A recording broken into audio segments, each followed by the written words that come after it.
안녕하세요. 사연에 빠지다의 DJ 미경입니다. 오늘도 두 가지 사연 준비되어 있으니 재미있게 들어주시고요. 구독과 좋아요 버튼도 눌러주세요. 그럼 오늘의 사연 함께 만나볼게요.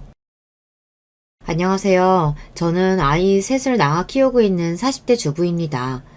요즘 저희처럼 아이 많이 낳아 기르는 집이 잘 없다 보니 아이들 뒤치다꺼리 하다 보면 하루가 다 가는 바쁜 일상을 보내고 있어요. 비록 제가 집에서 살림하는 주부이긴 하지만 사정이 이렇다 보니 제 개인 시간 한번 빼기도 보통 일이 아니죠. 그렇다고 사는데 제 나름의 고충이 없지 않다 보니 항상 함께 이야기 나눌 비슷한 처지의 친구들이 아쉽게 느껴지곤 합니다. 이 채널은 그러한 제 일상의 한 줄기 빛이 되어주는 고마운 존재이죠. 사실 집안일이라는 게 극히 개인사다 보니 어디 밖에 나가 떠들기에도 괜히 제 발등을 찍는 기분이기도 해서 제 속 이야기를 털어놓기가 쉽지 않거든요. 그런데 이곳에서는 익명성을 보장한다는 장점 덕분인지 어디에서도 듣기 어려운 진솔한 이야기를 들을 수 있으니 내심 저 혼자서 친밀감을 가지게 되기도 합니다. 이렇게 서론을 시작한 이유는 여러분들과 마찬가지로 저 역시 아는 사람한테는 말하기 민망한 껄끄러운 사연이 있기 때문인데요. 바로 제 손이 동서들 때문입니다. 두 사람 모두 참 잘난 인간들인지라 그저 평범하게 그지없는 저 같은 사람은 살면서 기죽을 일이 참 많았는데요. 하지만 잘난 인간들이라고 해서 다른 사람 무시해도 될 권리 같은 건 없으니 저라고 마냥 당해주어야 할 이유는 없었죠. 야, 이 뭣도 아닌 게 진짜 너 하나 잘못 들어와서 우리 꼴이 이게 뭐야? 너 당장 도련님한테 얘기해서 이거 해결 못하면 정말 가만 안 둬? 우리가 이렇게 당하고만 있을 것 같아? 저는 그 긴 시간 동안 형님들 개차반 같은 성격 덕에 온갖 멸시 다 받고 살았었는데 형님들은 고작 며칠 곤란한 거 가지고 뭐 이렇게 엄살을 떠세요? 제 앞에서 고개 조아리고 빌어도 모자랄 판에 아직도 정신을 못 차리셨네요. 그럼 뭐 별 수 있나요? 어디 한번 구질구질하게들 살아보세요. 이게 다 무슨 소리인가 싶으시죠?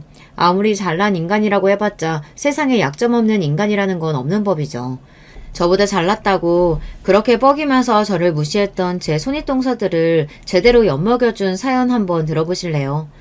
처음 말씀드렸다시피 저는 그저 평범한 사람입니다. 부모님께서 성실하게 일하시는 분들이긴 했으나 주변에서 보기에 내세울 만큼 재산이 많은 것도 아니었고 그저 주변에서 쉽게 볼 수 있는 소시민이셨죠. 그건 저도 마찬가지였고요. 저 나름대로는 제 인생 살아서 꾸려보겠다고 열심히 살았다고 생각하지만 공부에도 크게 소질이 없었고 그렇다고 다른 재주가 있는 것도 아니었어요. 그래서 평이한 성적으로 학교 나와 중소기업에서 사무직 직원으로 일하는 어디서나 쉽게 볼 수 있는 평범한 어른으로 자라났죠. 그런 저에게 남편을 만난 것만큼 특별한 사건은 아마 평생이 지나도 없을 거예요. 이런 저와는 다르게 제 남편은 누가 봐도 참 잘난 사람이거든요. 집안도 부유한 편이고 시부모님도 두 분 모두 교수 출신이세요. 형님들도 남편들과 마찬가지로 명문대 나오신 걸로 알고 있고요. 다만 남편은 형님들과는 달리 어렸을 적부터 독립적인 성향이 강해서 고등학교 졸업하고 바로 독립해서 대학도 장학금으로 다니고 마음 맞는 친구들과 일찍이 스타트업을 시작해서 사업가로 자리 잡았습니다. 한마디로 잘난 집안 배경에도 불구하고 성인이 되자마자 독립해서 본인 사업체로 성공한 좋은 집안 출신으로 젊은 나이에 자수성가한 사람이라고 설명할 수 있겠네요. 아마 제가 선을 봐서 결혼을 했다면 남편처럼 좋은 조건의 사람은 언감생심 소개받지도 못했을 거예요. 애초에 남편 같은 사람이랑 저 같은 사람이 어울릴 접점도 없었을 거고요. 남편을 만난 건 한 봉사활동 단체에서였습니다. 당시 남편은 봉사활동 단체를 좌지우지할 수 있을 정도로 크게 후원을 하는 사업가였고 저는 그저 제 일손이나 하나 보태는 정도로 매주 독거노인분들을 돕는 일을 하고 있었죠. 단체 내에서야 워낙 남편이 유명한 사람이었으니 누군지 얼굴은 알고 있었어요. 저희 단체에 당시 활동하시는 분들이 꽤 많으신 편이어서 이야기를 나누거나 할 일은 없었습니다. 활동에 제약이 있는 단체도 아니었다 보니 쉽게 들어왔다 쉽게 나가시는 분들도 꽤 많으셔서 그런 사람들을 일일이 기억하기도 어려웠고요. 그래서 남편이 저를 기억하고 있다는 걸 알고는 꽤 놀랐던 기억이 납니다. 보통 봉사를 위해 후원금을 대주시는 분들은 돈으로 봉사를 주로 생각하시는 게 대부분이어서 직접 봉사활동을 나오시는 경우가 그리 많지는 않아요. 이해는 합니다. 그 정도로 버시려면 얼마나 바쁘시겠어요. 저희 입장에서도 손 거들어 주실 분도 중요하지만 아무래도 봉사활동 하는데 돈이 적잖이 들어가다 보니 그렇게 가진 분들이 돈으로 후원해 주시는 쪽이 더 좋기도 했고요. 그런데 남편은 후원자 치고는 모임에 꽤 자주 나왔습니다. 젊은 사람이 일찍 성공한 것도 대단한데 얼마 안 나는 시간에 봉사까지 하는 게 사람이 참 겸손하고 괜찮다며 저희 모임 내에서 남편 평판도 좋았습니다. 남편 주변에 사람이 몰리는 건 자연스러운 일이었죠. 저 역시 남편이 참 괜찮은 사람이라고 생각은 했으나 애초에 저랑 다른 사람한테는 마음의 벽을 쌓고 살아온지라 굳이 남편 주변에 다가가지는 않았습니다. 그렇기에 남편이 제게 처음으로 호감을 표현했을 때는 솔직히 많이 당혹스러웠어요. 저렇게 잘난 사람이 대체 뭐 때문에 나같이 평범한 사람한테 다가오는 걸까 싶어 남편의 호감을 의심스러워하기도 했습니다. 그런 제 말에 남편은 이렇게 답했습니다. 여기 일하다 보면 좋은 분들을 참 많이 뵙지만 하영 씨만큼 꾸준하신 분들도 참 드물어요.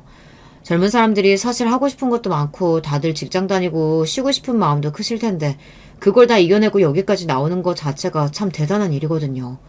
그런 점에서 보면 하영 씨같이 뚝심 있는 사람들이야말로 정말 보석 같은 사람들이라고 생각해요. 한마디로 봉사에 늘 진심인 제 모습에 호감이 생겼다는 말이죠. 제가 주말까지 빠지지 않고 활동하긴 하지만 사실 저 말고도 열심히인 분들이 이 단체 내에서도 많이 계셨기에 그런 남편 말이 처음엔 이해가 잘 가지 않았어요. 하지만 그럼에도 불구하고 남편이 매력적인 사람이라는 생각에는 변함이 없었죠. 비록 남편 배경이 너무 화려해서 부담감에 망설이긴 했지만 한 번 사는 인생인데 저도 저 좋다는 제가 마음에 드는 사람 한번 만나보고 싶은 마음에 결국 교제를 시작하게 되었습니다. 적지 않은 시간 동안 연애하며 지켜본 남편은 사람이 참 진국이었습니다. 사실 있는 놈들이 더하다는 말도 있잖아요. 저같이 평범한 집안 사람들로서는 돈 좀 있다는 사람들에 대한 편견이 있는 것도 사실이었는데요. 남편은 한결같이 참 소탈했습니다. 제가 부담스러워한다는 걸 알아 그런지 자기 수준에 맞는 돈 많이 들어갈 법한 비싼 데이트도 자제하는 것 같았어요. 사실 그런 걸 당연하게 여기고 살아온 사람들이 그런 부분을 일일이 신경 쓰는 게 쉬운 일은 아니거든요. 그런 점 하나까지 저를 배려해주고 있는데 어떻게 그런 사람한테 마음이 가지 않을 수가 있겠어요. 결국 여러 번의 거절 끝에 못 이기는 척 남편의 청혼에 승낙했습니다. 당연히 저희 부모님은 반가운 마음보다는 걱정이 크셨어요.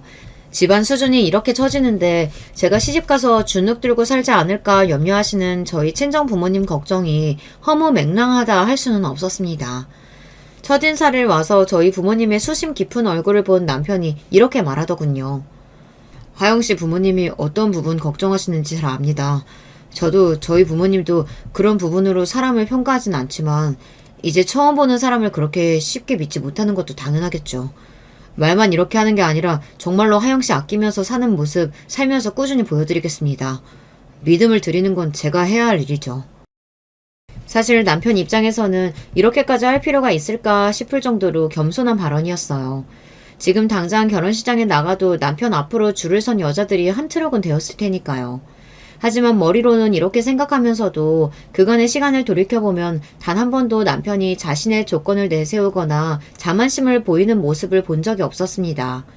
무엇보다 본인 입에서 나온 말은 무슨 일이 있어도 지키는 사람임을 알았기에 남편의 그 말 또한 믿었죠. 처음 시부모님께 인사드리러 가기 전에 얼마나 긴장을 했는지 몰라요. 남편은 전혀 그러지 않아도 된다고 몇 번이나 저를 안심시키라고 했으나 제가 부족한 사람이다 보니 아무래도 위축이 되지 않을 수가 없더라고요.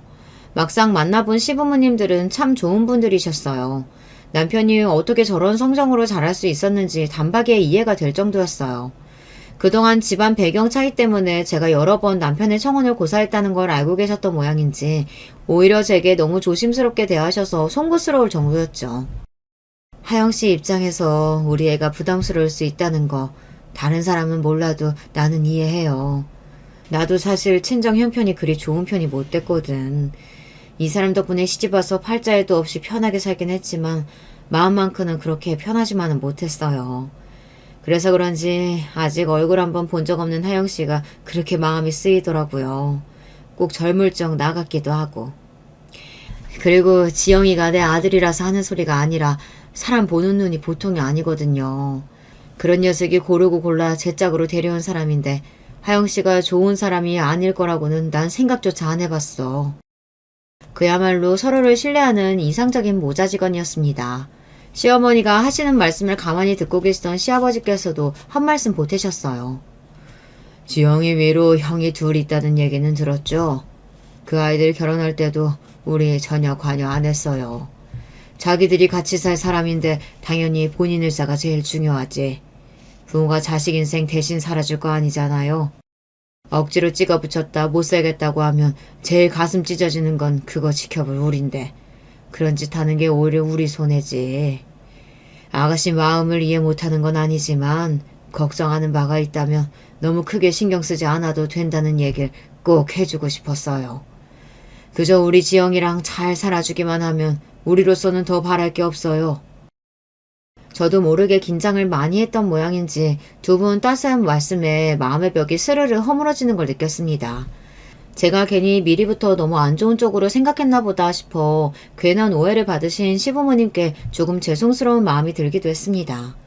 무엇보다 저보다도 상견례 전 걱정이 컸던 남편이 경계를 푸는 제 모습을 보고 그제야 한시름을 던 것처럼 후련한 얼굴이라 괜한 걱정으로 저 사람 마음고생 시켰다 싶어 더욱 잘해줘야겠다는 마음이 들었습니다. 마음속에 품고 있던 고민들을 어느 정도 해결하고 나니 더는 결혼을 미룰 이유가 없었어요.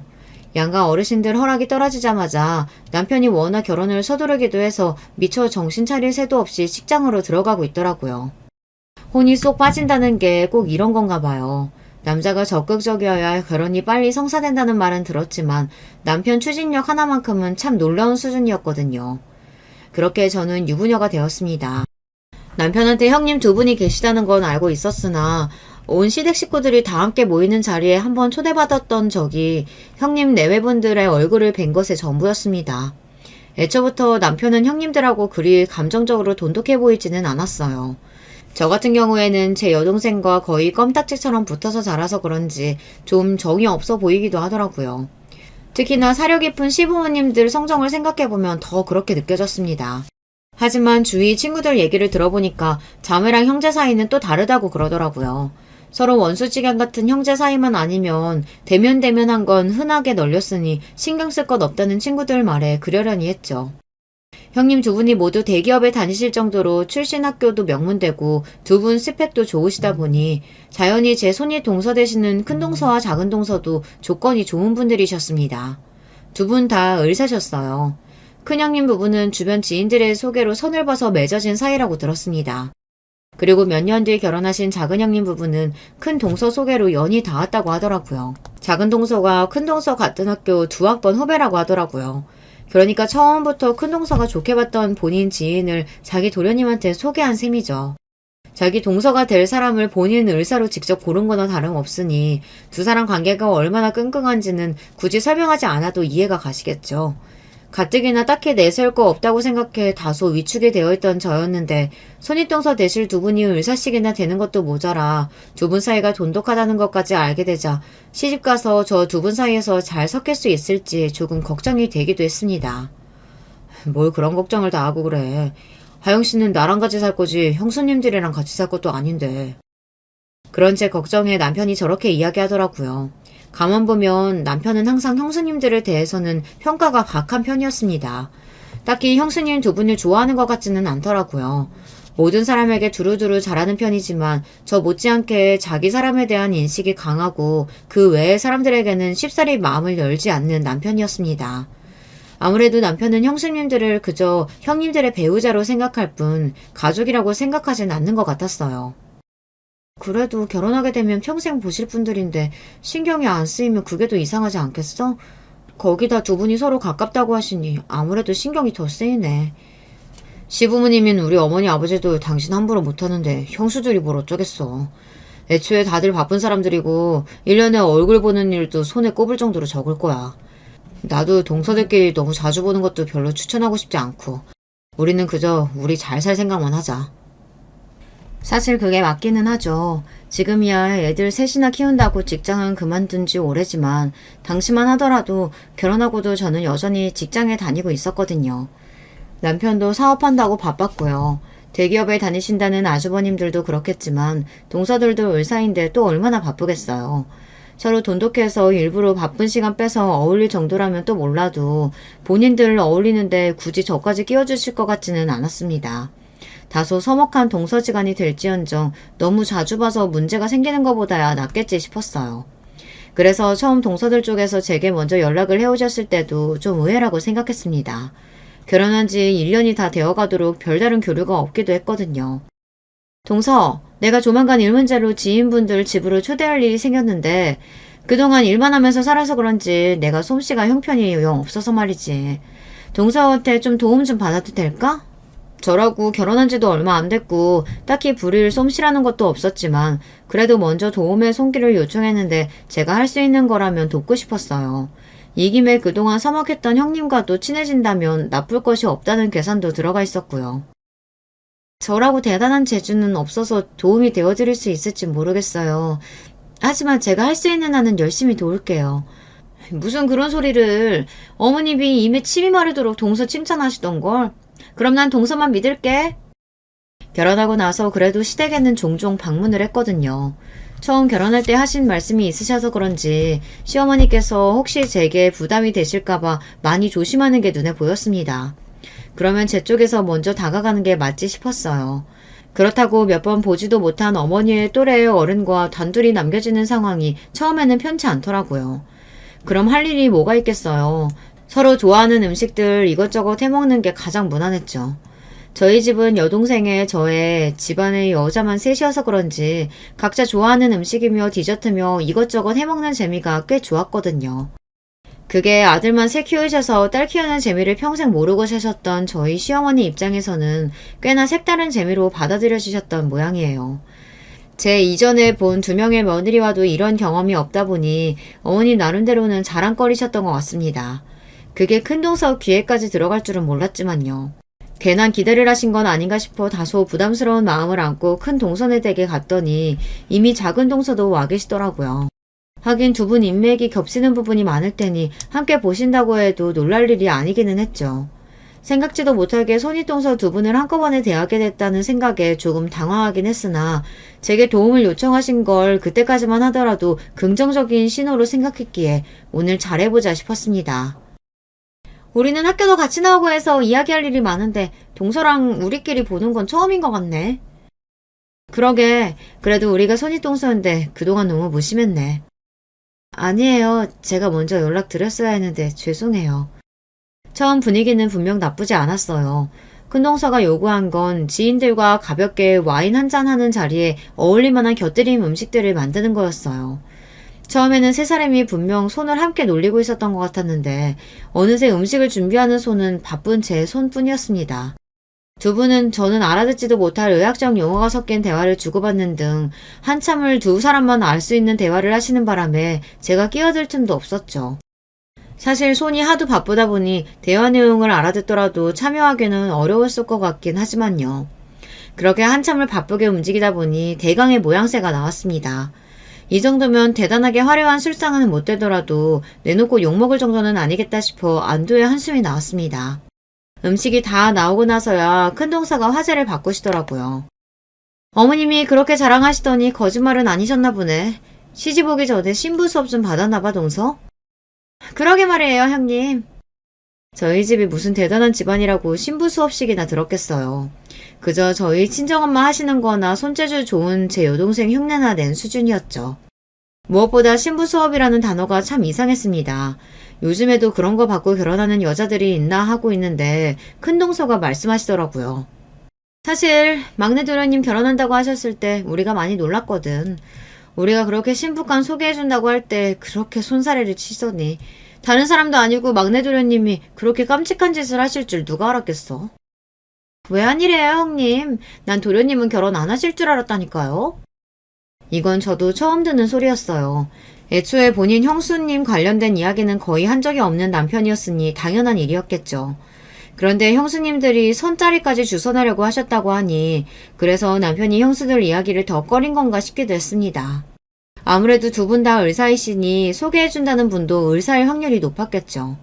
형수님들 말씀 들었으면 지금쯤 의사 와이프와 살고 있었을지도 모른다고 생각하니 저도 모르게 조금 위축이 되는 기분이 들기도 했습니다. 그 사람이 선 안 보겠다고 해요? 그러더라니까 자기는 자연스럽게 만나는 게 좋다나. 아니 주변에 여자라고는 잘 두지도 않으면서 무슨 수로 자연스럽게 여자를 만난다는 건가 싶더라니까. 사실 우리 주변에 괜찮은 아가씨들 참 많았거든. 지금 생각해도 참 아깝지. 도련님 수준에 딱 어울렸을 텐데. 아무리 본인한테 아쉬운 일이라고 해도 지금 아내이자 당사자인 제 앞에서 다소 무례하게 받아들여지고도 남을 만한 발언이었습니다. 무엇보다 본인인 남편이 싫다고 거절했는데 애초에 생기지도 않을 일을 가지고 호들갑을 떠는 게 좀 빈정이 상하기도 했고요. 그래서 제가 별다른 대꾸를 안 하고 있자 그걸 또 어떻게 해석한 건지 왠지 작은 동서 말투가 신이 난 것 같았어요. 사실 우리 도련님이 어디 빠지는 구석이 있어야지. 얼굴 잘나, 성품 그나마는 괜찮아, 집안 좋아, 거기다 본인 능력은 좀 좋아? 사실 그 정도 되는 신랑감이 그렇게 흔한 것도 아니고 결혼하자는 여자들이야 줄을 섰지. 그래서 처음에 도련님이 결혼할 사람 데리고 온다고 했을 때 나랑 형님이 기대가 이만저만이 아니었다고. 우린 세상 절세미녀라도 데리고 오는 줄 알았다니까? 그랬지. 그런데 막상 나가보니까 이건 또 무슨 소리예요? 그러니까 막상 만나보니 제 남편이랑 어울릴 주제도 못 되는 저 같은 여자가 앉아있더라. 그 소리 아닙니까?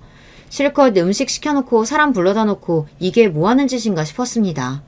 제가 남편 배경이나 동서들 직업 같은 걸 두고 자격지심이 있었던 건 사실이지만 그걸 자기들이 문제 삼을 권리는 없잖아요. 남편 말 맞다나 제가 같이 사는 사람이 남편이지 동서들도 아니잖아요. 그쯤 되니 아무 말 없이 그 소리를 묵묵히 듣고만 있는 것도 호구다 싶었습니다. 형님, 지금 그 말씀은 좀 아닌 것 같네요. 결혼 전에야 어땠을지 몰라도 지금은 제가 엄연히 배우자인데 그런 말씀은 실례죠. 계속 그런 말씀 하실 거면 저는 먼저 가보는 게 좋을 것 같아요. 저를 제대로 성질도 못 내는 호구쯤으로 생각했던 모양인지 생각보다 제가 세게 나오자 둘 다 당황한 기색이 역력했습니다. 사람을 우습게 봐도 정도가 있지 자기들이 의사면 평범한 사람들 이렇게 무시해도 되는 건가요? 저는 기껏 생각해서 주말 빼서 도와주겠다고 왔는데 이런 대접 받으면서 참을 이유가 없죠. 그렇게 앞치마를 벗어놓고 그냥 나와버렸어요. 본인들이 잘못해서 제가 나가는데도 잡지도 않는 걸 보면 사과할 생각도 없어 보였습니다. 좋은 마음으로 왔다가 괜히 와서 봉병만 당했다 싶어 기분이 좋지 않았어요. 돈이 없는 사람들도 아닌데 굳이 주말에 쉬는 사람 불러다가 일까지 시키고 그래. 그동안 가깝게 지낸 것도 아니면서. 그날 사업 때문에 주말에도 일을 나갔다 들어온 남편이 제 표정이 좋지 않은 걸 보고 타박을 했습니다. 남편은 처음 제가 큰동서 집에 간다는 말을 들었을 때부터 반응이 안 좋았거든요. 그런데 제가 미처 표정을 감추지 못하고 있는 걸 보자 대번에 무슨 일이 있겠거니 눈치를 챈 거죠. 어릴 적부터 사업을 한 사람이라 그런지 사람 감정 읽는 데에는 귀신 같은 사람이었습니다. 남편이 은근히 무슨 일이 있었는지 털어놓으라고 종용했으나 다른 것도 아니고 내가 당신한테 못 찾는 사람이라 무시당하고 왔다는 소리만큼은 저도 자존심이 상해서 하고 싶지가 않더라고요. 그냥 주말에 피곤한데 신경 썼더니 컨디션이 좀 안 좋다. 다음부터 안 갈 거다 이야기하고 넘어갔어요. 그 후로도 잔상처럼 그날의 대화가 자꾸 떠올라 솔직히 좀 힘들었어요. 제가 속으로 생각만 하는 거랑 다른 사람 입으로 확인사살 당하듯 제 존재에 미천함을 곱씹는 건 다른 문제잖아요. 당연히 동서들에 대한 제 감정도 좋을 수가 없었죠. 무엇보다 결혼하고 거의 1년을 남처럼 살다 갑자기 불러내서 사람 속을 그렇게 긁어댄 이유를 모르겠어서 더 답답했습니다. 그 다음을 알게 된 건 그로부터 한 달쯤 지나서였을까요? 드물게 시댁의 며느리들만 모이게 되었을 때였어요. 어머님 폐경 때문에 컨디션이 부쩍 안 좋아지셔서 한번 얼굴을 뵈러 가려고 했는데 동서들이 아무래도 의사다 보니 조언을 구한다고 어머님이 연락을 하신 모양이었어요. 평소 같으면 좀처럼 시댁에 발걸음을 하지 않는 동서들이 웬일로 둘 다 같이 왔더라고요. 저야 그 들과는 가급적 얼굴 보는 일이 없었으면 했으니 그 둘을 보는 게 편치 않았습니다. 아니나 다를까 이전에 제 속을 긁은 게 꽤나 재미가 있었던 모양인지 슬슬 간을 보는 두 사람이었어요. 어머님, 그러고 보니 예전에 막내 도련님이 만나던 그 아가씨는 시집은 갔대요?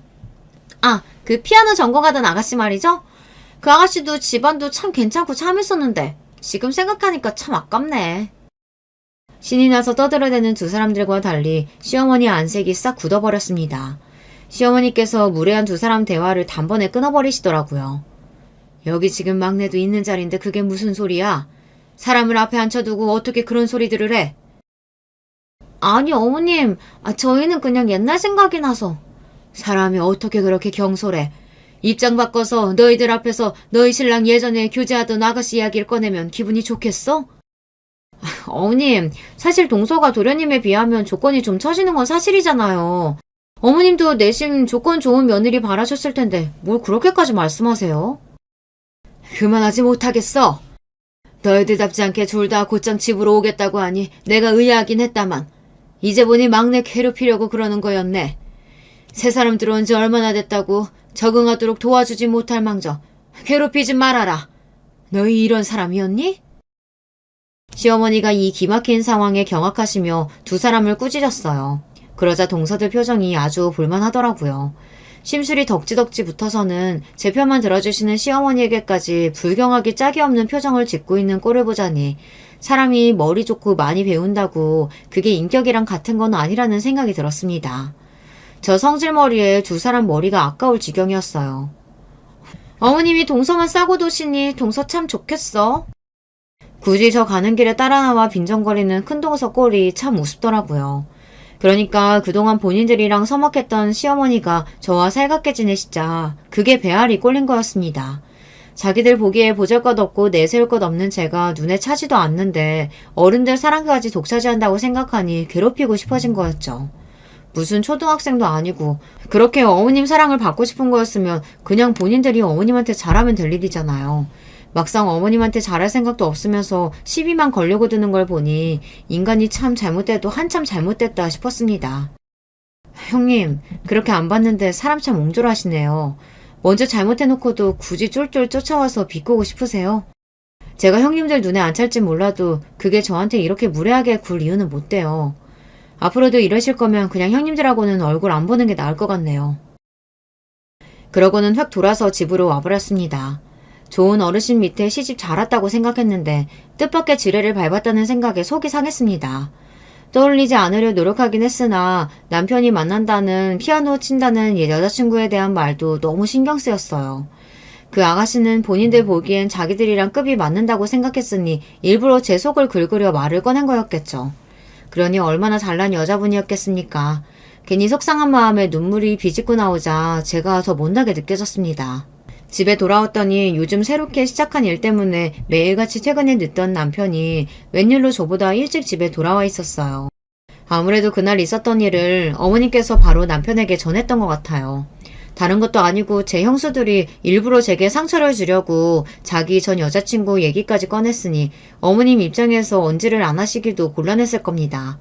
하지만 남편도 갑작스럽게 봉변당한 입장인데 제 옛날 여자친구 문제로 눈치를 보고 있는 걸 보자니 괜히 더 서럽더라고요. 사실 저도 결혼 전에 연애 안 해본 것도 아니고 남편 역시 당연히 만나던 사람이 있을 거라고 머리로야 그렇게 생각했더라도 그걸 남편 전 여자친구를 본 적 있는 동서들에게 확인사살 당하는 건 정말 기분이 더럽더라고요. 그 인간을 형편없다는 건 진작에 알고 있었지만 당신한테까지 그따위 짓을 해? 답지 않게 말투가 거칠어진 남편이었습니다. 사실 남편 입장에서도 불쾌할 일이었죠. 자기들이 뭔데 남편 짝을 제멋대로 결정해서 자기들 눈에 차니 안 차니 주제넘는 소리들을 할까요? 그건 저에 대한 무시이기도 했지만 제 남편에 대한 무시이기도 했으니까요. 말투를 들어보니 결혼 전에 제 형수들에게 어지간히 시달린 것 같았습니다. 그렇다고 한들 본인이 아니라고 생각하면 하늘이 두 쪽 나도 아닌 남편한테야 하나마나한 소리였겠지만요. 내가 어지간하면 이렇게까지 하고 싶지 않았는데 당신 형수들은 진짜 안 되겠어. 나 앞으로 동서들한테 따로 연락 오더라도 나가보지도 않을 거고 내가 할 말 다 할 거야. 내가 당신 현수들에 비해 조건이 안 좋은 건 알지만 그렇다고 나한테 이렇게 함부로 굴어도 되는 건 아니잖아. 당연히 안 되지. 처음부터 그 인간들 굳이 상관할 거 없다 그랬잖아. 그리고 왜 당신 조건이 그 사람들보다 안 좋다는 거야. 그 사람들은 의사라는 그럴싸한 직업 아니면 인간적으로 당신한테 될 것도 못 되는 인간들이야. 사람 끝나누기 좋아하고 돈에 눈 뒤집혀서 살살거리고 아주 인간이 덜 됐다고. 그래서 당신이랑 그 인간들을 같이 두고 싶지 않았는데 내가 생각을 잘못했다. 진작 어떤 인간인지 알려주고 거리를 두게 했어야 했는데 내가 너무 안일했어. 내가 미안해 여보. 당신 듣지 않아도 될 소리 듣게 해서. 나도 오늘 일 절대로 그냥 넘어가지 않을 테니까 당신도 앞으로 절대로 참지 마. 온 힘을 다해서 제 편을 들어주는 남편을 보며 속상했던 마음을 애써 달랬습니다. 그래요. 이 사람이 내 편이라는 게 가장 중요한 거겠죠.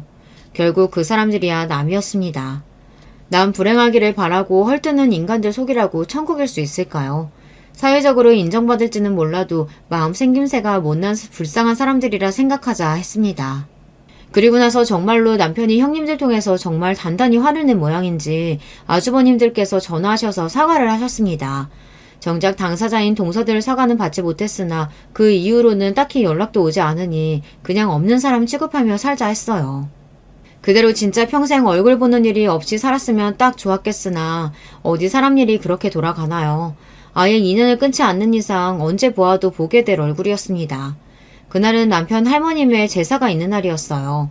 사실 저희 시댁에는 제사가 거의 없어요.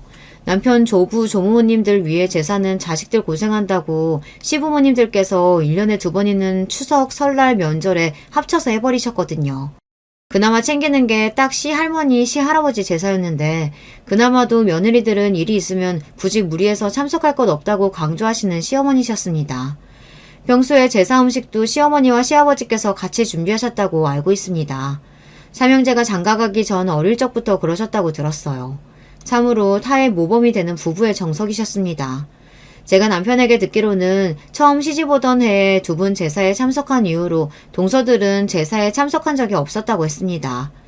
저도 첫 해 제사에 참석했으나 시부모님께서 손도 까딱하지 못하게 하시는 바람에 가서 제사밥만 배 터지게 얻어먹고 돌아온 전적이 있었죠. 시어머니와 서먹하게 지내면 또 모를까 저도 할 도리는 하고 싶었어요. 거기다 동서들도 안 온다고 하니 시부모님과 평화롭게 제사 음식 만들어 나눠 먹고 오면 되겠다 싶었죠. 그런데 당연히 저를 맞이해 주실 줄 알았던 시어머님이 안 보이셨어요. 때마침 시어머니께 전화가 걸려왔습니다. 어머님 어디세요? 어머 너 벌써 왔구나. 나 너희 아버지랑 장보다 빠진 게 있어서 잠깐 마트에 나왔다가 그만 사고가 났지 뭐니. 어머님 괜찮으세요? 병원은요? 응, 나나 이 사람이나 괜찮아. 그냥 가벼운 접촉사고였어. 다친 데도 없고. 사고 나자마자 응급실에서 진료받는데 이상 없다더라. 근데 그래도 이것저것 확인하고 처리하려면 시간이 좀 걸린다고 하네. 그래서 말인데, 오늘 제사는 그냥 없던 걸로 하자. 우리 오늘 사고 난 것도 그렇고 오늘은 날이 아니지 싶다. 그래도 그럴 순 없죠. 제가 준비할 테니 어머님 볼일 다 보시고 오세요. 그 많은 걸 너 혼자 어떻게 다 하게. 그러지 말고 오늘은 그냥 집에 가 하영아. 어머니 저 정말 괜찮아요. 그래도 이 집 며느리인데 할머님한테 제사 밥상은 한번 올려드려야죠. 그 말은 진심이었어요. 혼자 하기 다소 많은 양인 건 사실이었으나 그간 며느리라고 이 집에 시집와서 제사상 한번 제대로 올린 적이 없었으니 이 기회에 제대로 한번 해보자 싶기도 했고요. 그렇게 하나씩 차근차근 전도 부치고 탕도 올리고 혼자서 비지땀을 흘리며 제사 음식을 준비하던 중이었습니다. 갑자기 도어락 비밀번호 치는 소리가 들려왔습니다.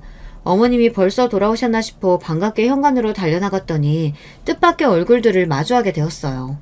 두 동서들이었어요. 어머님 병원에 계시다더니 진짠가 보네. 그러게요. 동서가 혼자 고생이 많네. 그러니까 저 혼자 제사 음식하게 부려먹을 생각에 신이 나서 저 두 인간이 평소에 오지도 않는 시댁 제사에 득달같이 달려온 겁니다. 아무래도 시부모님이 가 계신 병원에 동서들이 인맥이 있는 모양이었어요. 뭐 저런 유치한 인간들이 다 있나 싶어 어처구니가 없었어요. 제사 음식 혼자 하는 거야 일도 아니었습니다. 사정이 있으면 그럴 수도 있죠. 하지만 옆에서 온갖 지방방송 끼얹으며 제 속을 긁을 동서들을 떠올리니 벌써부터 속이 쓰린 기분이었어요. 뭐가 그렇게 좋은지 둘이서 신나서 제잘되는 꼴을 보자니 얄밉기 그지 없었습니다. 그때 혼자 제사 음식 하겠다는 제 말에 걱정이 되셨는지 어머님이 전화를 주셨어요. 너 혼자 거기 있지 말고 집에 가래도. 어머님, 저 혼자 아니에요. 형님들 두 분 다 오셨어요. 아니, 걔들이 왜? 평생 안 하던 짓이니 어머님도 당황하셨겠죠. 하지만 이내 그 속내를 파악하신 모양인지 시어머니께서 잠시 말이 없으셨습니다. 그러더니 황급히 말씀하시더군요. 그대로 놔두고 곧장 집으로 가. 같이 있지 말고. 이전에 그 황당한 꼴을 본 지 얼마 되지도 않았으니 어머님 걱정을 이해 못할 일은 아니었으나 그렇다고 저 둘 때문에 지내야 할 제사도 못 지내고 집으로 돌아가는 게 오히려 아무것도 아닌 저 둘에게 꽁지 빼고 도망가는 기분이라 도저히 자존심이 상해서 그렇게는 못하겠더라고요. 그리고 이미 절반 이상 제사 음식이 완성되었는데 그걸 그대로 두고 가는 것도 말이 안 되었어요. 그렇게 저는 팔짱을 끼고 저 하는 걸 감독관이라도 된 듯 눈에 쌍심지를 켜고 지켜보고 있는 동서들을 무시하고 제가 할 일을 하기 시작했습니다. 그거 그렇게 색깔 연하게 하면 안 되는 거 아닌가? 지켜보고 있던 큰 동서가 슬슬 입질을 시작하더라고요. 그 말을 무시하고 계속 제 할 일을 하자 아예 그 둘이 주방으로 들어와 앉았습니다. 형님 말씀 안 들려? 제사 음식인데 그렇게 정성 없이 해도 되겠어? 두 분 다 음식이라고는 할 줄 모르시지 않나요? 그나마 이 중에서는 제가 제일 나은 것 같은데 잘 모르시면 그냥 가만히 계세요. 어디 손윗 사람한테 이래라 저래라야. 우리가 너랑 같아? 내세울 거 하나 없으면 이런 거라도 잘해야지. 저도 지지 않고 대거리를 하자 대번에 제 귀를 누르려는 작은 동서였습니다. 자기랑 저랑은 급이 다르다 뭐 이런 거였겠죠. 제 손으로 뭐 하나 제대로 할 줄도 모르면서 주둥이만 살았습니다. 요리라곤 쥐뿔도 모르면서 어디서 시비입니까? 저는 싹 무시하고 저 하던 대로 마저 요리를 했습니다. 제사상에 메인으로 올라갈 갈비찜이 마지막 완성 단계였어요. 비록 저 꼴보기 싫은 동서들과 함께하게 되긴 했지만 이왕 시작한 만큼 어머님 걱정하시지 않게 제대로 제사상을 준비하고 싶었습니다. 신경 써서 좋은 접시에 모양새 있게 갈비찜을 담아내는데 큰 동서 손이 쑥 들어오더라고요. 아무리 상식이 없어도 그렇지 제사상에 올라갈 음식을 손으로 집어먹는 사람이 어디 있습니까? 지금 뭐 하시는 거예요? 제사상에 올릴 음식을 그렇게 손으로 쥐적거리는 사람이 어디 있어요? 이번에는 작은 동서까지 합세해서 손으로 갈비찜을 집어먹었습니다.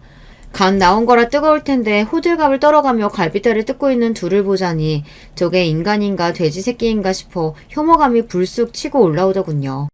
그렇게 개걸스레 고기를 뜯더니 대뜸 작은 동서가 짓거리더군요. 야, 짜다. 그치? 나만 그런 거 아니지? 그렇게 잘난 척 해대길래 이거라도 좀 제대로 하나 했더니 뭐 하나 제대로 하는 거를 못 보겠네. 정말이지 이제 기도 안 차더군요. 제가 음식하면서 간도 안 받겠습니까? 그냥 어떻게든 저를 까내리고 싶어서 안달이 난 동서들이었어요. 그렇게 어머님 앞에서 살랑거리더니 이런 것도 하나 제대로 못해?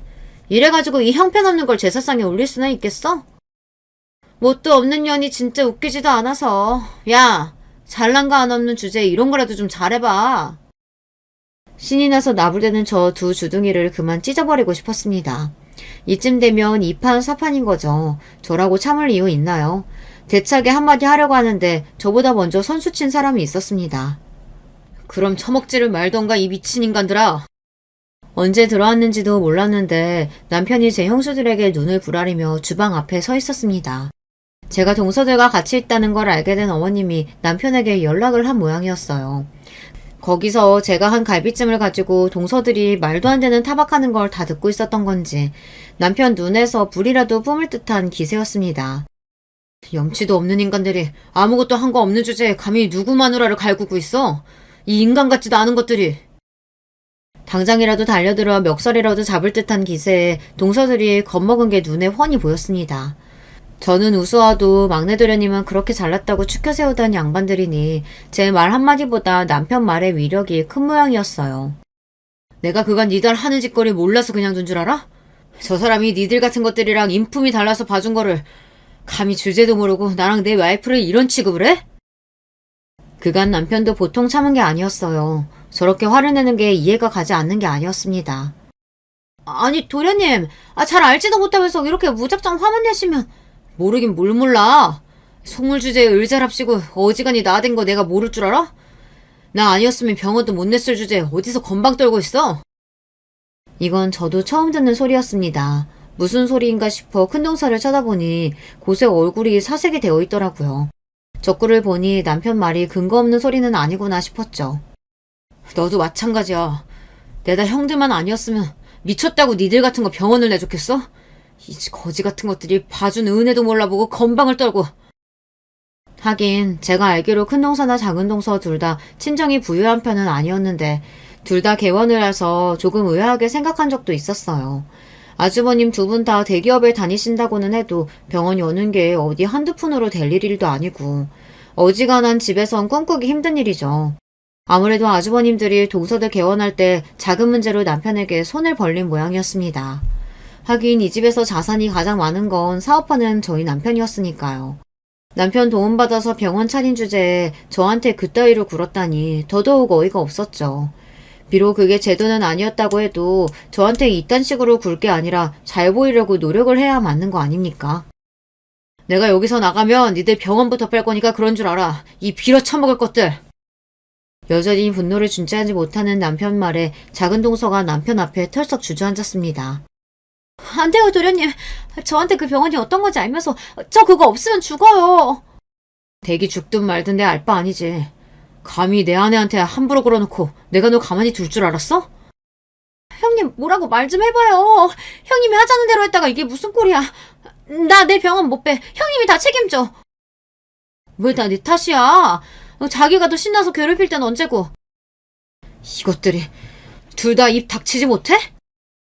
이 총극을 보고 있자니 내가 왜 저 형편없는 인간들한테 주눅이 들었는지 어이가 없었더라고요. 을사라고 해봤자 돈 앞에서는 참 초라하기 짝이 없었습니다. 남편 말 맞다나 남편 아니었으면 어디서 개원이라고 행세도 못할 것들이 도대체 무슨 생각으로 저한테 텃세를 부렸는지 기가 막혀서 헛웃음이 나오더라고요. 그제야 자기가 누구한테 빌어야 구제를 받을 수 있는지 깨달은 모양인지 동서 둘이 제 앞에 무릎으로 기어왔습니다. 동서 미안해. 내가 실수했어.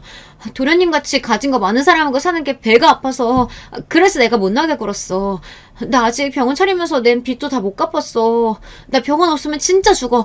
제발 나 좀 봐줘. 동서.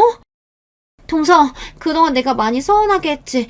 앞으로 다시는 동서 심기 거스리는 일 없을 거야. 제발 이번 한 번만 그냥 넘어가주면 안 될까?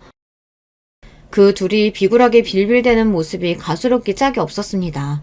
애초에 저한테 먼저 그딴 식으로 굴지 않았더라면 자기들이 그렇게 우습게 생각하는 제 앞에서 무릎 꿇을 일도 없었을 텐데 참 자기 복을 자기가 걷어차는데 일가견이 있는 인간들이었죠. 저는 그동안 당하게 했는데 겨우 저 인간들 값싼 무릎 정도로 봐줄 생각은 손톱만큼도 없었어요. 그동안 그렇게 잘난 척 하시더니 둘 다 참 꼴이 우습게 됐네요. 제 남편 돈 제 남편이 뺀다는데 제가 뭘 어쩌겠어요. 두 분 사정이야 두 분이 알아서 하세요. 그렇게 말하고는 남편하고 집으로 돌아왔어요. 결국 시할머님 제사를 치르지 못한 건 죄송했으나 그 꼴까지 당하고 태연이 거기서 제사를 지내진 못하겠더라고요. 남편은 정말로 시댁에서 나오자마자 부동산에 연락해 그 두 인간들 병원을 매물로 내놓아 버렸습니다. 철두철미한 사업가인 남편은 한번 하고자 마음먹은 일에는 후퇴가 없는 사람이었으니까요. 당장에 그 두 인간들은 물론이고 아주버님들까지 제발 선처해달라며 찾아오고 연락하고 난리도 아니었어요. 하지만 결과가 달라지진 않았습니다. 나랑 정말 연 끊을 작정 아니면 두 말 말라고 으름장을 놓는 남편에게 결국 아주버님들은 찍소리 못했습니다. 자기 마누라란 인간들이 벌인 만행을 전해 듣고는 자기들도 더는 할 말이 없었던 거겠죠. 그 두 인간들은 순식간에 자기들 병원 빼앗겠다고 생각했을 테니 저한테 사정사정하다가 악에 받쳐 저주를 하다가 다시 사과하고 조아리기를 반복했습니다. 제가 아예 자기들을 만나주지 않으니 장문의 메시지로 아예 참회의 글을 보내기도 하더라고요. 그 진심이라고는 한 톨도 들어있지 않은 문자는 곧장 스팸 메시지함으로 들어갔지만요. 결국 둘의 병원 모두 순식간에 처분이 되었어요. 아주버님 통해 듣기로는 둘 다 화병이라도 난 모양인지 집구석에 틀어박혀 술만 마셔대서 아주버님들과도 어지간히 싸워댄 모양입니다. 생각해보면 시집 자라서 논한 건 저보다 저 둘이었지 싶네요. 저희 남편 같은 재력가 도련님 만나지 못했더라면 저둘 주제에 개원이가 웬 말이겠어요. 원래 남편 것이던 거 거덩한 것 뿐인데 뭐가 그렇게 억울하다는 건진 모르겠지만 그 둘 속이 말이 아니라고 하니 제 속이 시원해지더군요. 그것도 벌써 몇 년이 지나고 둘 다 병원 열 때 빚도 졌다고 들었는데 마냥 놀 수야 없었겠죠. 자기 동기들 인맥으로 페이닥터로 몇 달씩 일한다는 소리를 들었는데 그 고고한 자존심에 다른 동기 밑에서 일하자니 어지간히 속이 쓰렸겠어요. 몇 달 일하지도 못하고 그만두는 바람에 도와준 동기들 사이에서도 평판이 말이 아닌 모양입니다. 처음 저런 일이 있었을 때는 저도 나름 상처도 많이 받고 복수심에 불타기도 했지만 아이 여럿 낳고 바쁘게 살다 보니 저런 인간들이 제 머릿속에 파고들 틈이 없더라고요. 시부모님께서도 처음 소식을 듣고 많이 화를 내셨습니다. 지금은 저 인간들이랑 저야 당연히 교류가 없어요. 시부모님 역시 마찬가지예요. 온화한 분이시지만 정말 화내야 할 일에 대해서는 양보가 없다는 점이 참 남편과 닮은 분들이십니다.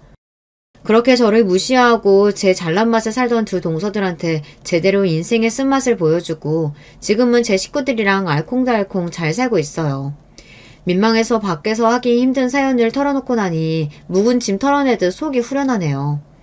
저처럼 사는 사람도 있답니다. 여러분들도 부당한 일 참지 마시고 할 말은 하고 사셨으면 좋겠어요. 오늘 제 이야기는 여기까지입니다. 끝까지 들어주신 여러분들 감사드려요.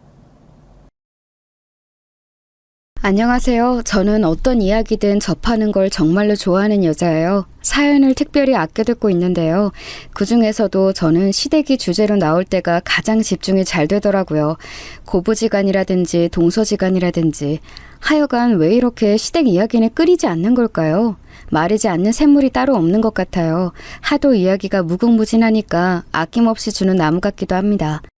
제가 아주 간혹 가까운 지인들과 시댁 이야기를 나누면 서로 내 시댁이 더 미쳤다면서 설왕설래가 장난 아닙니다. 워낙 서로 가까운 사이니까 이런 대화들을 나눌 수 있는 듯 싶어요. 제 지인들 저렇게 보여도 다른 데 가서는 고생한 척을 정말 잘하고 화목한 시댁을 만난 이 시대 최고 행운아인 것처럼 행동한답니다. 아무튼 각설하고 다른 지인들도 황당한 순간들을 많이 겪었지만 비교해보니까요. 제가 어디 가서 결코 빠지지 않을 황당한 순간들을 겪었다는 확신이 들더라고요. 남들과 비교를 해보니까 그게 체감이 되더군요. 그래서 사연으로 써보게 되었습니다.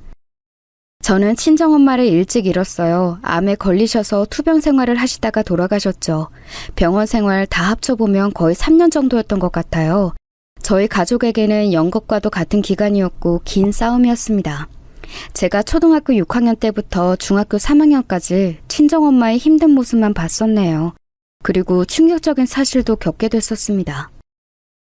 아빠, 저 여쭤볼 게 있어요. 어제 집 앞에서 아빠를 내려준 그분은 누구예요? 운전석에 분명 여자가 있었잖아요. 재현아, 그 사람은 그냥 아빠하고 친한 사이야. 우연히 밖에서 만났는데 나를 집에 바래다 주겠다고 하길래 거절하지 않은 것뿐이야. 오해하지 않았으면 좋겠구나. 오해라고요? 아빠 저를 바보로 하세요? 그냥 친한 사이인데 차에서 내리기 전에 그런 스킨십을 하나요? 어떤 친한 사이가 그렇게 하는데요? 아주 은밀하게 친해야 가능한 거 아니에요?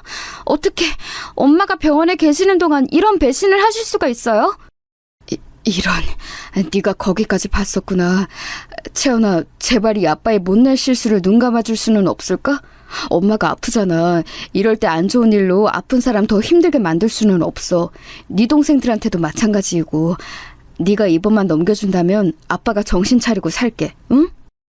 3년이라는 투병 기간, 그게 길기는 길었나 봅니다. 친정아빠께서는 바람을 피우셨어요. 저는 어렸을 때 저희 친정 부모님처럼 금실이 좋은 부분은 없을 거라고 생각했었는데요. 제가 너무 어린 나이에 순진했었나 봐요. 절대적인 건 없더라고요. 상상한 적도 없었던 친정아빠의 바람, 그건 사춘기 시절의 저에게는 너무나 큰 상처였습니다. 게다가 저는 집안의 맏이었어요.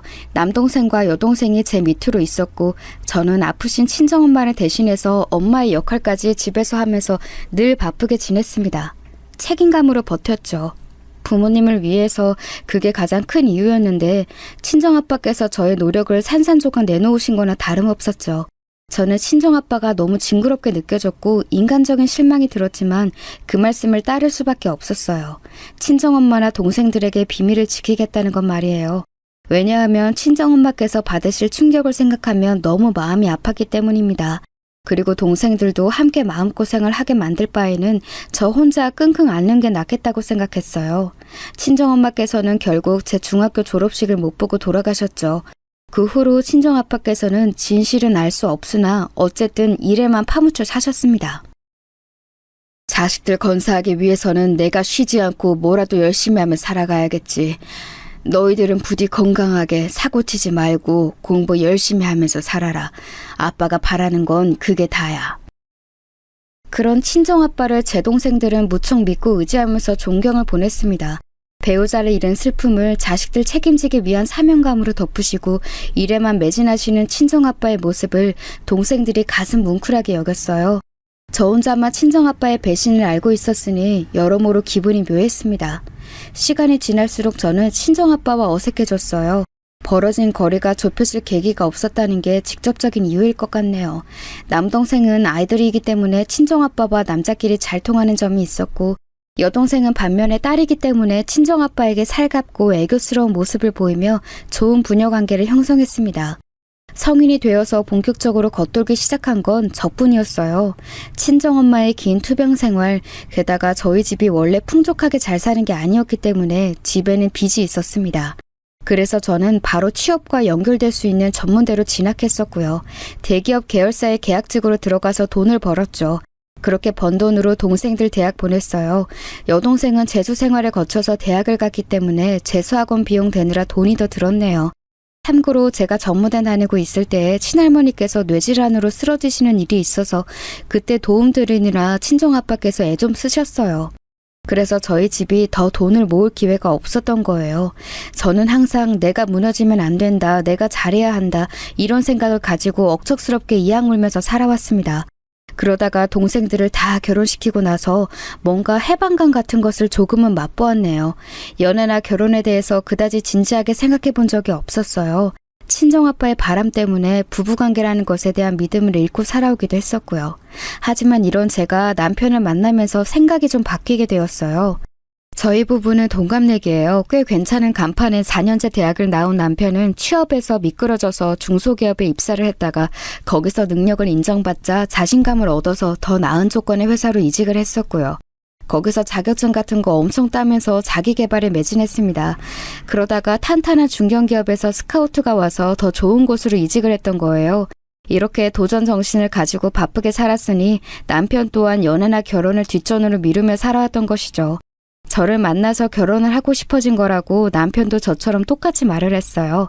뿐만 아니라 남편은 저하고 성격이 비슷한 측면이 있었습니다. 좋은 회사로 스카우트 받아서 왔으니 주변에 엄청난 기대감에 부응을 해줘야 할 것 같다는 압박감에 시달렸다네요. 뭔가 성과를 당장 보여줘야 할 것만 같다는 생각에 사로잡혀서 스트레스를 크게 받아온 거예요. 이런 면에서 저와 비슷했죠. 저는 짧은 연애 기간 동안 남편에게 이런 이야기를 자주 해줬어요. 굳이 그렇게 매달리지 않아도 돼. 너무 치열하게 살 필요는 없어. 쉬어가고 싶으면 쉬어가도 돼. 인생은 기니까 멀리 내다보면서 느긋하게 가도 괜찮아. 사실 그건 제가 항상 듣고 싶었던 말이었습니다.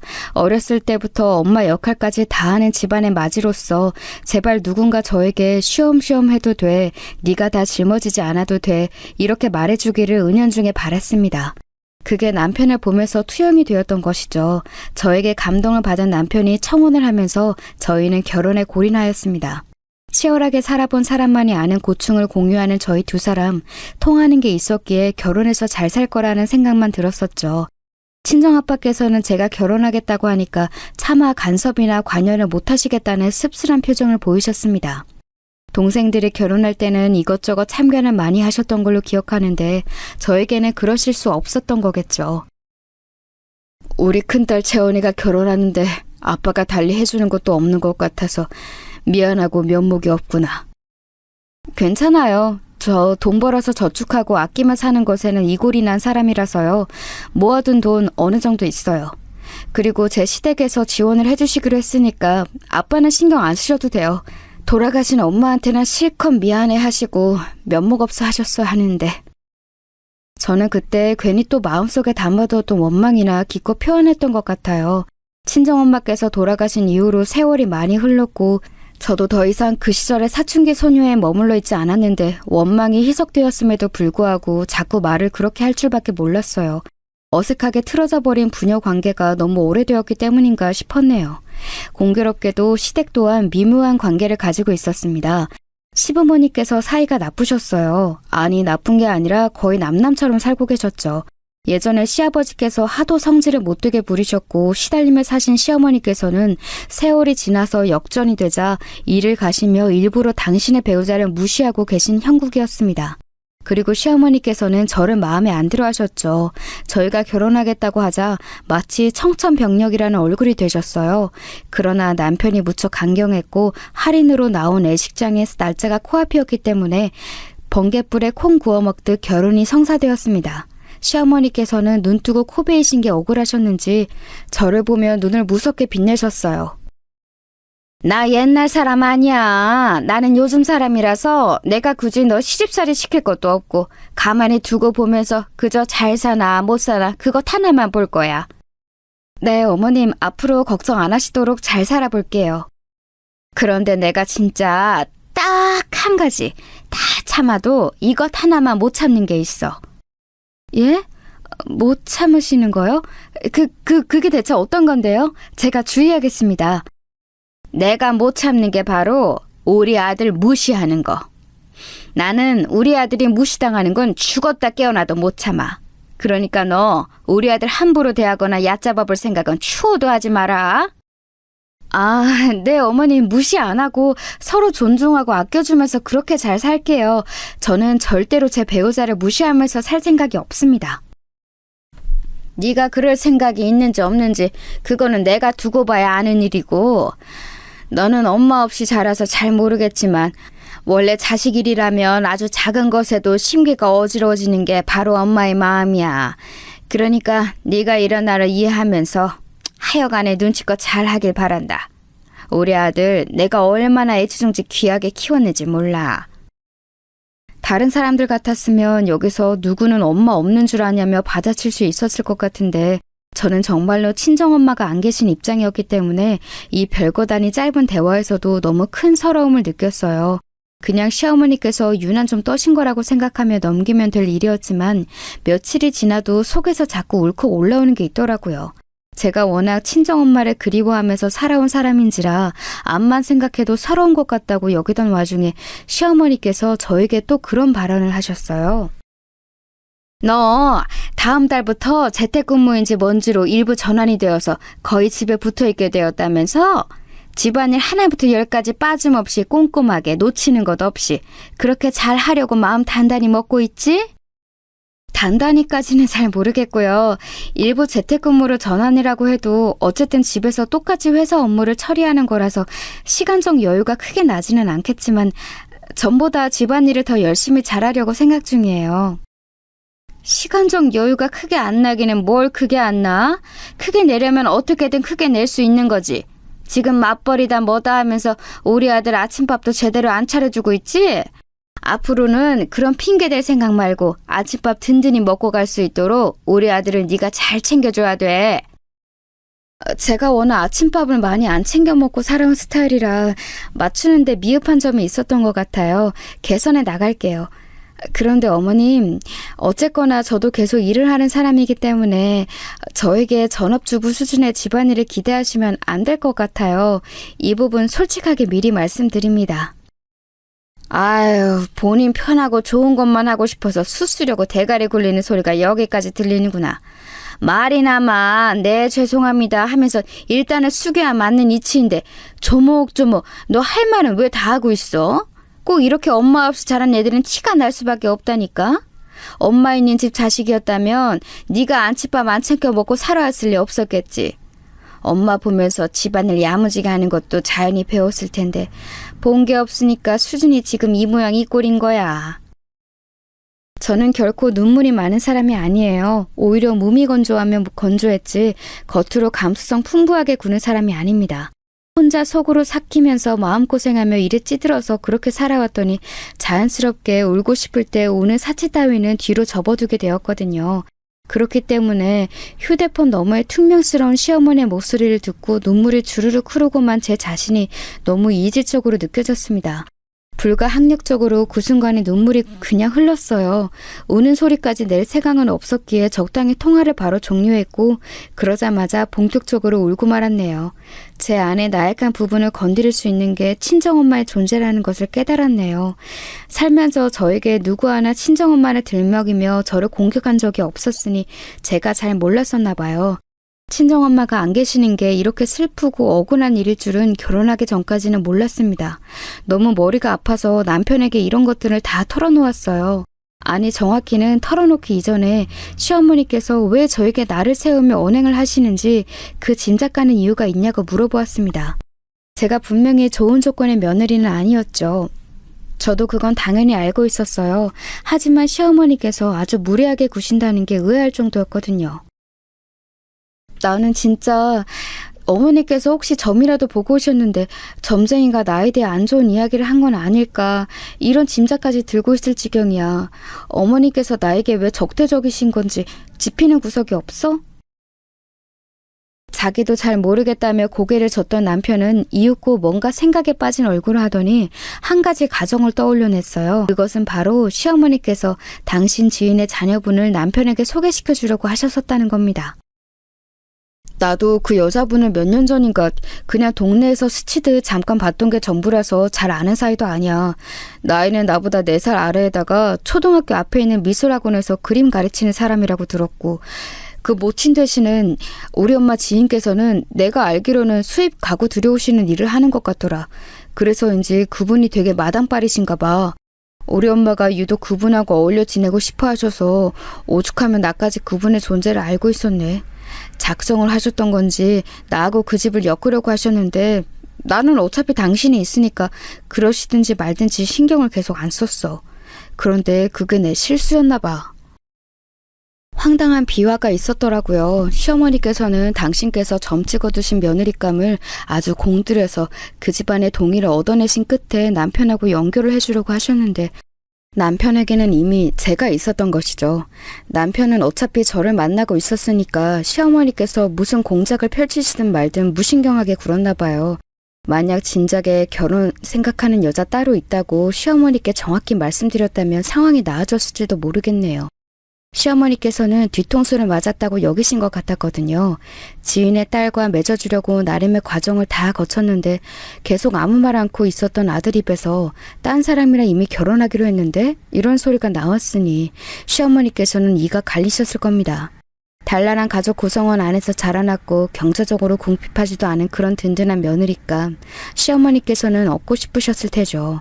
일찍 엄마를 여의고 아둥바둥 억척스럽게 살아왔고 아빠와는 가깝지도 않고 이런 삭막한 배경에 저 같은 며느리는 싫으셨을 거예요. 남편이 이유로 추정하여 들려준 비와 그게 시어머니께서 저에게 무례하게 나를 세우시는 원인을 분명했습니다. 그래서 저는 울적해졌어요. 괜히 제 자신이 너무 초라하고 작게 느껴지더라고요. 남편에게 시어머니와 나누었던 대화를 다 들려주고 나서도 제가 근데 나 괜찮아 라고 말해준 건 바로 그 때문이었어요. 제가 무조건적으로 자신 편 들어줄 부모가 없는 처지인 게 실감이 나서 너무 참담했어요. 시어머니께 전적으로 애정과 관심을 받는 남편이 부럽기도 했어요. 제가 괜찮다고 했음에도 남편이 시어머니께 뭐라고 한마디 했었나 봐요. 이튿날 시어머니께서 씩씩거리며 저에게 화를 내셨습니다. 내가 너에겐 말을 작정하고 심하게 한 것도 아닌데 너는 어쩜 그런 걸로 우리 아들한테 쭈르르 가서 고자질을 할 수가 있니? 우리 아들이 내 편 말고 네 편 들어주는 것 같아서 좋지? 우쭐하지? 아니에요. 그렇게 느낀 적 없어요. 저는 그냥 부부 사이에 서로 모르는 일이 없었으면 좋겠다고 생각해서 말을 다 한 것뿐이에요. 불쾌하셨다면 죄송해요. 불쾌했다기보다는 우리 아들이 이런 걸로 신경 쓰고 스트레스 받을까 봐서 나는 그게 걱정인 거지. 우리 아들이 얼마나 섬세하고 예민한데 그런데다가 착하고 모르기까지 해서 내가 우리 아들 대신에 네가 정신머리 똑바로 차리고 사나 안 사나 봐주려는 거야. 우리 아들은 불만 있어도 말을 잘 못할 테니까 내가 대신해 주는 거지. 아무튼 너 앞으로는 주둥이를 웬만하면 잘 여미고 살아라. 지퍼 달아서 항상 잠그고 다녀. 저희 두 사람이 알아서 잘 맞춰가며 살 일인데 어머니께서 벌써 너무 신경을 기울이시는 것 같네요. 아무튼 제가 앞으로는 쉽게 말 옮기지 않고 잘하겠습니다. 아휴, 애초에 네가 원하던 며느리상이 아니라서 그런지 왜 이렇게 말하는 것마다 못마땅하게 느껴지는지 모르겠네. 하여간에 우리 아들한테 이래라 저래라 하면서 뒤에서 조종하기만 해봐. 너 내가 그때는 가만히 안 둬. 저에게 경고하시는 시어머니의 목소리를 들으며 생각이라는 걸 한번 해봤어요. 제가 만약 이런 시어머니를 두게 될 줄 알았다면 남편하고 결혼을 했을까를 두고 진지하게 고민해 본 거죠. 그런데 시어머니의 존재가 너무 커서 다시 시간을 돌린다면 남편과 섣불리 결혼을 못할 것 같다는 결론이 내려지더라고요. 참 씁쓸했네요. 친정엄마가 살아계셨다면 지금 제 입장이 많이 달라졌을 것 같아서 우울하기도 했고요. 제가 일부러 망각을 하고 있었지만 저에게는 대신 친정아빠라는 존재가 있었습니다. 결혼하고 나니까 친정아빠를 떠올릴 때마다 이상하게 깊은 한숨이 나왔어요. 정의 내릴 수 없는 답답함이 제 안에 자리를 잡은 상태였죠. 친정아빠께서는 저에게 자주 메시지를 남기셨어요. 원래는 안 그러셨었는데 제가 결혼한 후로 걱정이 되신 건지 자꾸 안부를 물어보시더라고요.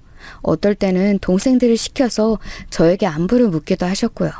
동생들은 자기들이 저에게 연락하고 싶어서 한 거라고 둘러댔지만 제가 동생들의 성격을 잘 알고 있는 사람으로서 절대 아니란 걸 알았죠. 친정아빠의 사주였어요. 애써 적당히 무시하면서 지냈던 저는 시어머니와의 일로 울적해진 뒤에 친정아빠께 먼저 전화를 걸어서 이렇게 말씀드렸어요. 저 지금 너무 행복해요. 살면서 이렇게 안정적인 순간은 없었던 것 같아요. 남편은 말할 것도 없이 저한테 잘해주고요. 아직 시부모님과 많이 가까운 건 아니지만 그래도 좋은 관계로 지내고 있는 중이에요. 그러니까 걱정하실 필요 없어요. 저한테 살갑게 굴고 싶어 하시는 것 같아서 저는 좀 기분이 별로네요. 그랬어? 나는 네 기분 상하게 하려고 한 게 절대 아니었는데 굳이 잘 지내고 있는 너에게 내가 괜한 참견을 얹은 모양이구나. 안사돈께서도 너에게 잘 대해주시는 것 맞지? 딱 3번 배웠을 뿐이지만 그때마다 어딘가 안색이 불편해 보이셨던 게 이상하게 나는 자꾸 마음에 걸려서 자꾸만 높아시면 네가 잘 지내고 있는지 확인해보고 싶었던 것 같아. 네, 그럼요. 시어머니께서 저에게 무척 잘해주세요. 아빠가 걱정하실 건 아무것도 없어요. 제가 그렇게 거짓말을 했던 게 저 자신을 위해서였는지 아니면 친정아빠의 염려를 덜어드리기 위함이었는지 저는 지금까지도 헷갈립니다. 분명한 건 저는 친정아빠께서 제 결혼을 계기로 전에 없이 저에게 먼저 손을 내미시는 듯한 제스처를 취하시는 게 너무 어색하게 느껴져서 거리를 다시 두고자 딱 잘라서 참견하실 일 없다고 말씀을 드린 것이었으나 며칠이 지나고 나자 오히려 친정아빠께서는 저의 행복한 결혼 생활에 안심을 하시며 저에게 더욱 밝은 태도로 연락을 남기기 시작하셨다는 점입니다.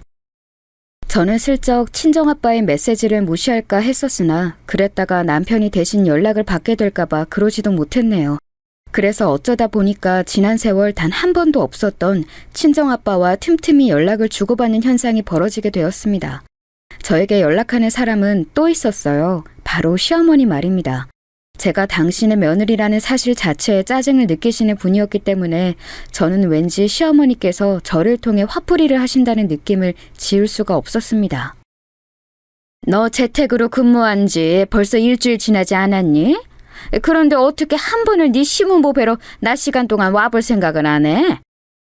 아, 네? 제가 갔어야 했던 건가요? 집에서 갑자기 회사 일 처리를 하려고 하니까 초반에 낯설어서 적응을 좀 하고 있었어요. 그래서 다른 일정은 미처 고려도 못했네요. 장소만 집일 뿐 엄연히 이것도 근무이기 때문에 제가 낮에 움직이는 건 어려울 것 같습니다. 다음 주 주말 같은 때에 찾아뵐게요. 너는 매번 말하는 모양새가 이런 지랄이더라. 어? 정남이가 하나도 없고 숙이고 드는 맛이 없어. 주제 파악을 못한다는 뜻이지. 제가 또 어머님의 심기를 불편하게 만들었나 보네요. 죄송합니다. 정이 넘치는 말투로 차츰 바꿔볼게요. 참나, 너 혹시 지금 나 비꼬는 건 아니지? 나를 비꼬든 말든 그건 내가 상관 안 할 테니까 우리 아들한테나 너는 잘해. 내가 오늘 점심때 우리 아들한테 들어보니까 엊그제 저녁밥을 우리 아들이 밖에서 먹고 들어갔더라. 왜 그랬는지 물어보니까 네가 집에서 하는 업무가 저녁까지 길어져서 그거 하는데 방해된다고 집에 일찍 들어오지 말고 밖에서 밥 다 먹고 들어오라고 그랬다면서? 너 이랬다는 게 정말 사실이니? 아, 그건요. 제가 일부러 밖에서 먹고 오게끔 한 건 아니었고 그날 집에 반찬이 마땅하지 않은데 제가 업무에 너무 열중하느라 부엉이를 할 수가 없었기 때문에 혹시 밖에서 먹고 들어오는 거 어떠냐고 살짝 물어봤던 것뿐이에요. 오해 마세요. 오해? 결국은 네가 우리 아들한테 그랬다는 게 사실이란 얘기잖아. 의식주 중에서 가장 중요한 게 뭔지 알아? 입는 옷과 사는 집은 없어도 목숨은 부지할 수 있어. 그런데 먹는 건 입에 꼭 넣어줘야 살아가는 거야. 이토록 먹는 문제가 중요한 건데 너는 왜 이걸 가벼이 여기고 우리 아들 입장을 우습게 만들어? 네가 엄마 온정을 모르고 끼니마다 따뜻한 밥상 받는 것도 모른다고 해서 우리 아들마저 그렇게 만들려고? 시어머니께서는 정말 별것도 아닌 이야기를 크게 부풀리는 재주가 있으셨어요. 결국 제 트집을 잡고 공격하시기 위함이었을 거예요. 그러니 저는 매번 미칠 노릇이었죠. 열심히 살아온 죄밖에 없었건만 제가 왜 시어머니께 그런 말들을 들어야 하는지도 모르겠고 제가 마음에 안 차고 얄밉게 느껴진다고 해서 한참 어른이신 분이 유치하게 감정적으로 구시는 것도 이해가 되지를 않았습니다. 남편에게 시시콜콜 다 이야기하지는 않았지만 대략적으로 시어머니께서 저를 힘들게 하시는 부분들에 대해서는 공유를 했어요. 처음에 남편은 저에게 흘려들어 라고 했었지만 시간이 조금 경과하자 그냥 연락하지 마라 이렇게 말을 바꾸더군요. 정말 속상했습니다. 팔은 안으로 굽는다고 결국 남편도 자기 모친에게 애틋할 수밖에 없음을 저는 속으로 알고 있었어요. 무뚝뚝하고 가부장적이신 부친에게 시달려 사신 탓에 더욱 성격이 예민해지신 모친이 애잔하게 느껴졌을 테죠. 제가 모자 사이를 갈라놓고 싶지는 않았어요. 절대 제 친정엄마를 시어머니께서 대신해 주실 수는 없으나 사이좋게 잘 지낸다면 제 엄마 같으신 분으로 삼을 수 있다고도 생각했으니까요. 하지만 쉽지 않더라고요. 떡줄 사람은 생각도 안 하고 있는데 저 혼자 받아먹고 싶다고 해서 이게 될 일이 아니었죠. 남편이 시어머니께 먼저 주기적으로 연락을 드리며 잘하기로 했고 저는 먼저 오는 연락은 착실하게 받되 굳이 제 쪽에서 의무감으로 연락을 드리지는 않기로 했습니다. 그렇게 지내고 있을 때 친정아빠께서 집이 궁금하다며 집 구경을 하고 싶으시다는 뜻을 애들로 표현하셨어요. 부끄러운 이야기지만 저는 결혼하고 나서 친정아빠를 정식으로 신혼집에 초대해드린 적이 없었습니다. 짐을 다 들여놓고 나서 아주 잠깐 들러서 내부가 어떤지 보고 가셨을 뿐이었죠. 몇 달 사이 친정아빠와 왠지 조금은 가까워진 듯한 기분이 들어서 제가 고민에 빠졌습니다. 친정아빠의 과거 외도 사실을 제가 말했기에 알고 있는 남편과 이런 복잡한 신경을 나누자 명쾌하게 답을 주었어요. 당신이 장인어른과 잘 지내더라도 그게 하늘에 계신 장모님께 잘못하는 일은 아니야. 장모님께서는 좋으신 분이었다고 하니까 오히려 당신을 이해해 주시겠지. 부녀 관계가 서먹서먹한 채 오랜 세월이 흘렀다는 것을 하늘에서 안타까워하고 계셨을지도 몰라. 남편의 말을 들으면서 저는 스스로를 인정하기로 했습니다. 제 깊은 본심은 친정아빠를 용서한 지 오래였죠. 다만 이런 제 자신을 인정해버리면 친정엄마께 죄송한 일이 될까봐 그리고 제가 자존심도 없는 사람이 될까봐 애써 외면하면서 일부러 친정아빠를 향해 툴툴거리고 거리를 두고 그렇게 지내왔던 거예요. 떨리는 마음을 애써 감추며 친정아빠께 먼저 연락을 드린 저는 편하실 때 저희 집으로 오시라고 했습니다. 정말이야? 지금 나보고 너 집에 있을 때 와보라고 한 게 맞아? 뭘 그렇게 놀라시면서 믿지를 못하세요? 저희 부부 사는 집 어떻게 해놨는지 궁금하다고 먼저 얘기 꺼내셨던 건 아빠잖아요. 저는 그냥 아빠의 바람에 오케이를 했을 뿐이에요. 우리 큰딸이 오케이 한번 해준 게 나는 지금 왜 이리도 좋은지 모르겠다. 집에 과일은 좀 있어? 먹고 싶은 거 있으면 말해. 어떤 것이든 내가 갈 때 사가마. 저 입 짧은 거 아시잖아요. 잘 먹는 거라면 이미 집에 다 있으니까 굳이 더 안 사오셔도 돼요. 저는 평일이라면 계속 집에 있으니까 편하실 때 전화만 미리 주고 오세요. 너무나도 평범한 부녀 간의 대화였는데 저에게는 아주 낯설고 낯간지러운 것이었어요.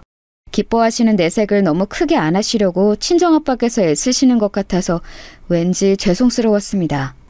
옛날 그때엔 목도하고 말았던 친정아빠의 외도 그리고 친정엄마께서 투병 끝에 영영 떠나셨던 것 이런 순간들에 저는 계속 갇혀 있었나 봐요.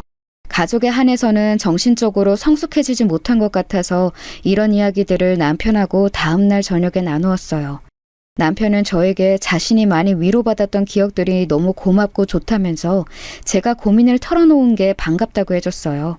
말뿐이라도 감동이었네요. 어머님께 알아서 잘 해드리고 있는 건 맞지? 우리만의 평화가 아니라 진짜 우리 모두의 평화를 위해서라면 나는 어머님과 우리 부부가 일단 잘 지내야만 한다고 생각해. 내가 평생 안 부려봤던 애교도 요즘 부리고 있으니까 걱정 붙들어매. 당신 말대로 내가 살가운 효자 노릇을 했더니 우리 엄마가 어쨌든 태도가 누그러지신 것 같아. 내가 결혼을 했지만 오히려 그 이전보다 가까운 아들이 되었으니 그 생각으로 만족해 하시는 것 같기도 하고. 그런데 장인어른께서는 언제 오시기로 했어? 그게 사실 내일 오시기로 했어. 내가 오전에 일이 좀 없을 예정이라서 일찍 오전에 오셔서 같이 점심이나 해 먹으려고. 뭐? 그런데 지금 전날 밤에 우리가 호프집에나 와 있어도 되는 거야? 얼른 집에 들어가서 화장실 청소나 한번 해야 될 것 같은데. 내가 알아서 잘할게. 아침에 일어나서 집안 청소 싹 훑으면 돼. 당신은 내일 회사에서 오후에 전체 회의 있는 날이지?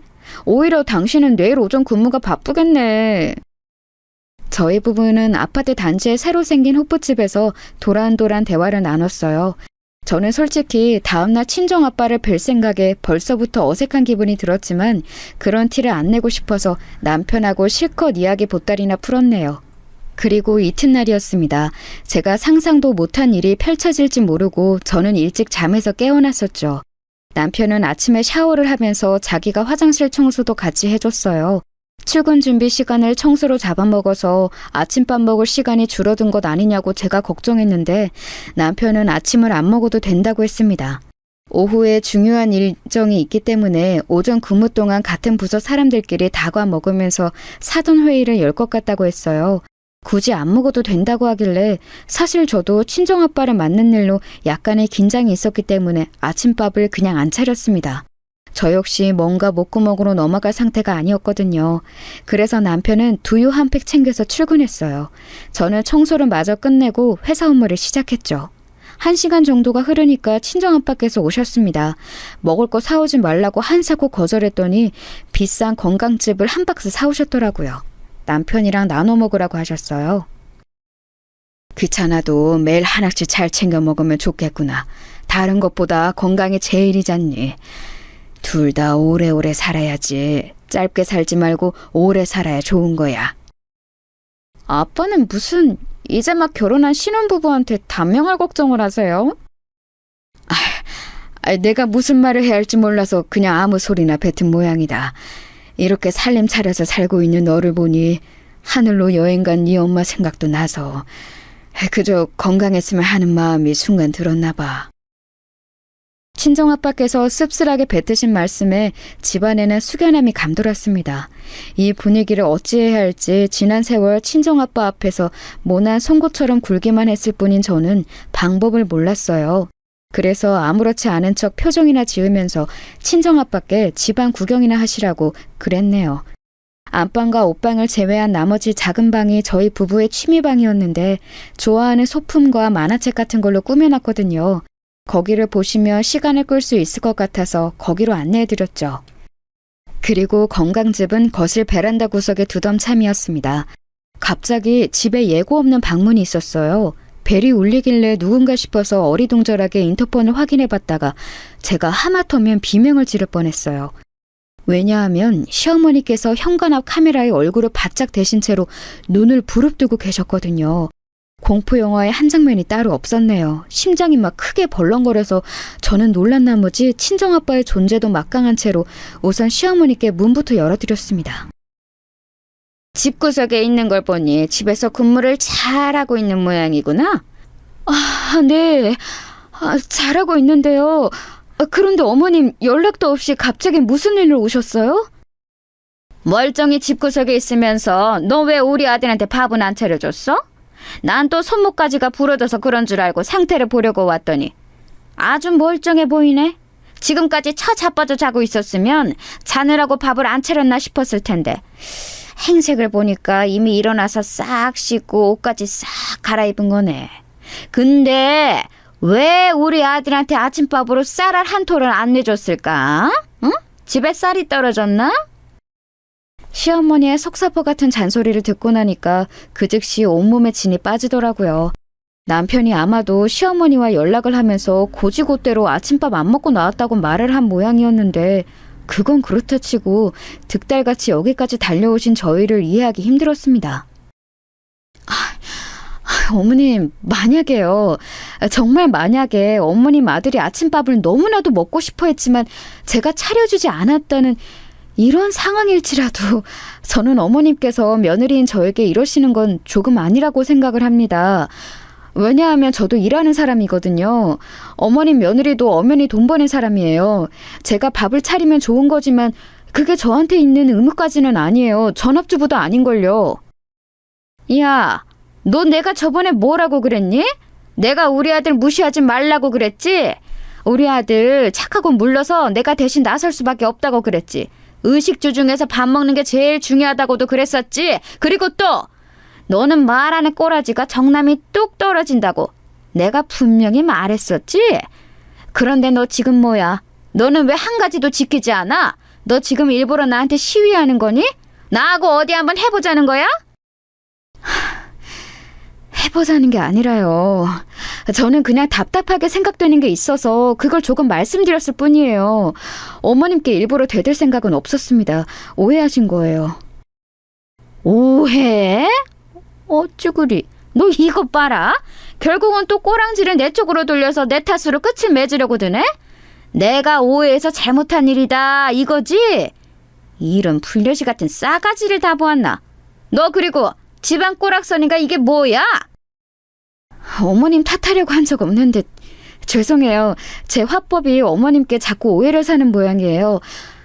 집 청소는 제가 신경 써서 한다고 했는데 미흡한 점이 있었나 봅니다. 앞으로 더 신경 쓸게요. 그게 아니라 딱 봐도 집구석에 삼시세끼 안 차려먹는 부엌이잖아. 부엌 살림에 고수인 내 눈을 피해갈 수는 없어. 너 우리 아들한테 제대로 밥 차려준 적 없지? 대충 그냥 끼니나 때우겠지? 그래서 우리 아들이 자꾸 나한테 카톡할 때 배고프다고 그러는 거지? 아니 이건 깔끔하게 청소를 할 수밖에 없는 이유가 있어서 어제 오늘 부엌을 신경 써서 닦았더니 아무 흔적도 없는 거예요. 청소하고 나서 아직 부엌을 안 썼더니 너무 말끔하네요.